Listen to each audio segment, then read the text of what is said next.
Bienvenue sur Africa 24 dans cette nouvelle édition du QG Weekend. Voici les titres de l'actualité. Tensions diplomatiques entre la Somalie et la Guinée. Le premier rompt ses relations avec le second en cause. L'accueil par la Guinée du président de la République autoproclamé du Somaliland.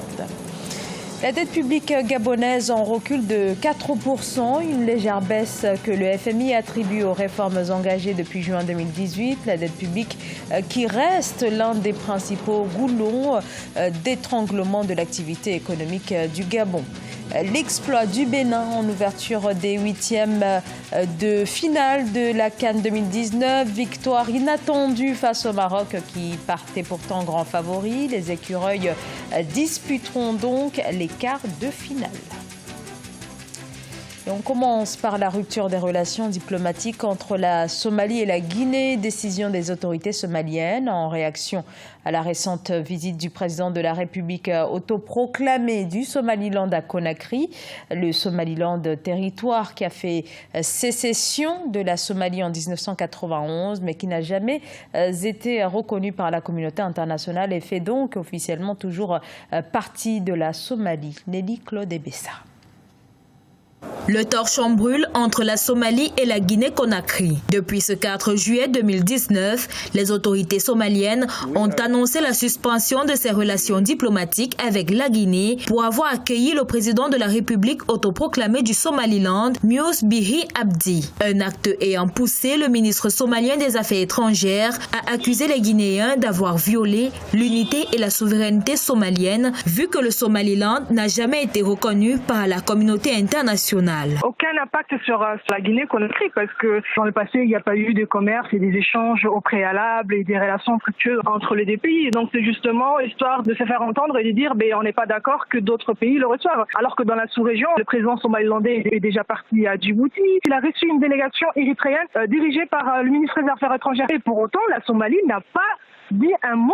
Bien que le Somaliland se soit séparé de la Somalie en 1991, le ministre somalien des Affaires étrangères, Ahmed Issé Awad, a mis en garde les autres nations étrangères contre toute atteinte à la souveraineté et à l'unité de la Somalie. Donc ces derniers temps, en fait, la Somaliland travaille pour une reconnaissance internationale. C'est un travail en douceur qu'elle le fait déjà dans la sous-région parce que le président Moussa Bihi de la Somaliland a été reçu par Ahmed Abiy en Éthiopie. Soulignons que dans un registre similaire, le gouvernement somalien a convoqué le 30 juin 2019 l'ambassadeur du Kenya pour avoir posté un tweet du ministère kényan des Affaires étrangères décrivant la République autoproclamée du Somaliland comme un pays. Le Somaliland, qui est considéré comme beaucoup plus stable que le reste de la Somalie, a son propre gouvernement, sa propre armée et imprime sa propre monnaie. Évaluée à 64% du PIB, la dette publique du Gabon serait en baisse. Un recul de 4% selon les chiffres avancés par le Fonds monétaire international. Mais on est bien loin des recommandations émises par la CEMAC de ramener la dette publique au-dessous de la barre des 40% du PIB. Nelly Claude Ebessa. Le Gabon, pays d'Afrique centrale, renoue progressivement avec la stabilité. En effet, la dette publique du pays a diminué en un an de 4 points, passant de 64% en mai 2018 à 60% en mai 2019. Selon le Fonds monétaire international, cette perspective est imputable à la diversification de l'économie du pays et aux réformes budgétaires engagées depuis juin 2018. Cette baisse de l'endettement public au Gabon peut envoyer un signal positif aux investisseurs et aux acteurs économiques sur la volonté du gouvernement gabonais à rationaliser sa dépense publique. Malgré la chute brutale des recettes pétrolières, passées de 1 442 milliards de francs CFA en 2013 à 583 milliards de francs CFA en 2018, le Gabon est parvenu à compenser en augmentant fortement ses recettes hors pétrole. En 2017, elles ont été chiffrées à 943 milliards, puis se sont établies à 997,4 milliards de francs CFA en 2018. Une augmentation qui encourage le gouvernement à stimuler l'investissement et à maintenir le cap des réformes structurelles.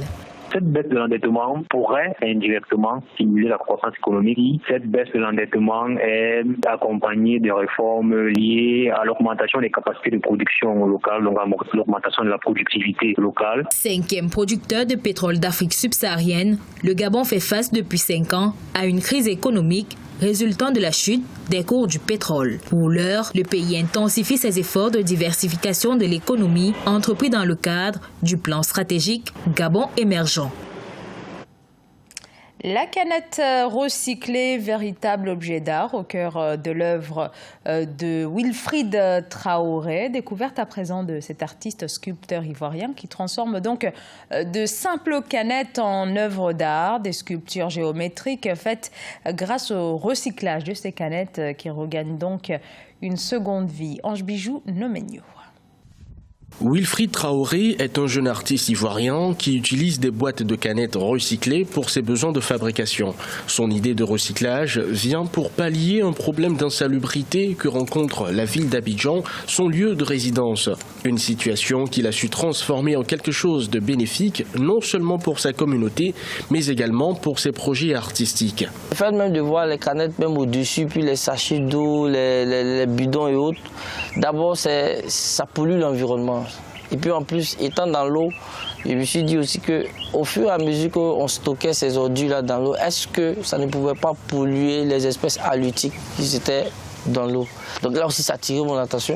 Donc j'ai pris ce petit volet-là. J'ai dit, bon, je vais faire un lien entre le thème des ordures et le monde aquatique. Wilfried Traoré utilise environ 2 à 3 sacs de boîtes de canettes, chacun pesant environ 50 kg pour créer ces pièces uniques.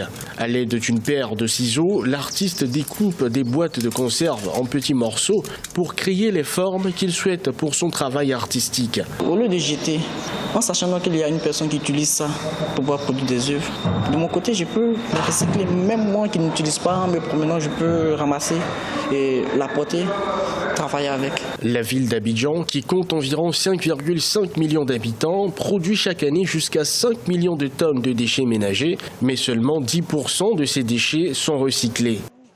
L'euphorie au Sénégal après la victoire ce vendredi de l'équipe nationale de football.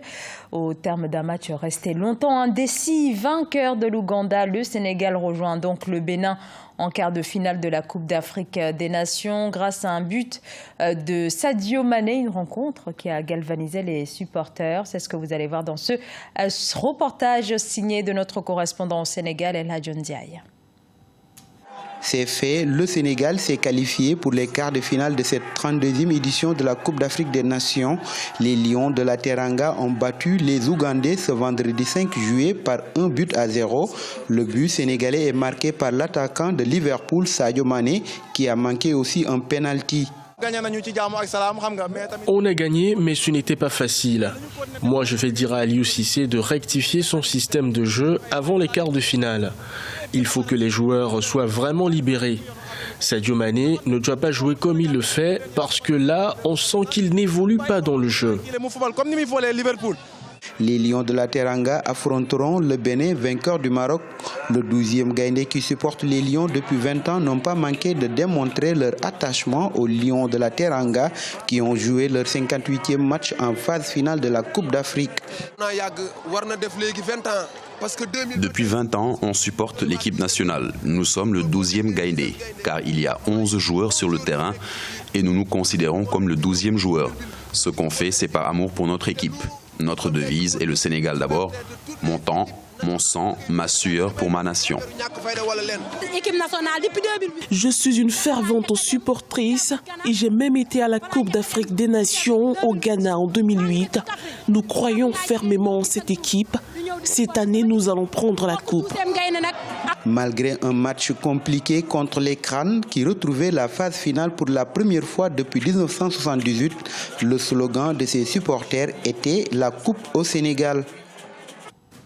Le Bénin, bien sûr, également qualifié pour les quarts de finale de la CAN après avoir éliminé le Maroc. C'était à l'issue d'une séance de tir au but tendue et historique que les écureuils se sont finalement qualifiés avec 100% de réussite au tir au but. Reportage entre correspondants à Leftigounou. L'IS populaire à Cotonou après l'historique qualification des écureuils du Bénin pour les quarts de finale de la Coupe d'Afrique des Nations de football CAN 2019. Le 11 national béninois a créé la surprise et l'émotion vendredi 5 juillet 2019 en éliminant en huitième de finale le Maroc. Le défenseur central béninois Moïse Adileou a ouvert le score à la 52e minute. Dominateurs, les poulains d'Hervé Renard ont égalisé à la 75e minute. Malgré l'exclusion de Khaled Adeno durant les prolongations, les écureuils ont tenu jusqu'au bout face aux assauts marocains. Ils ont pu tirer leur épingle du jeu à l'issue des séances de tir au but 4-1. Grâce au Seigneur, parce que malgré tout ce que l'arbitre a fait, là, on a pu gagner. Vraiment, grande ma joie. Bénin avance encore, parce que ça fait la fierté. Le gardien béninois Saturnin Alagué s'est illustré durant le match par d'impressionnantes parades. Le capitaine des écureuils, quant à lui, a été élu homme du match. Je crois qu'il y a un problème surtout au niveau de la ligne offensive des écureuils du Bénin. C'est vrai qu'elle est très indigente, cette ligne-là. Je crois que l'entraîneur doit forcément trouver les solutions au niveau de l'attaque béninoise. Je crois quand même qu'on aura Mounier pour le Sénégal, ce qui certainement nous donnera beaucoup plus peut-être d'artout au niveau de cette offensive-là. Le Bénin sera face aux Lions de la Teranga du Sénégal mercredi 10 juillet 2019. Ces derniers ont battu l'Ouganda 1-0 au cours de la deuxième affiche des huitièmes de finale. Ce journal a été réalisé par l'ensemble de la rédaction. Merci de votre fidélité. Dans un instant, une nouvelle édition de l'actualité sur Africa 24.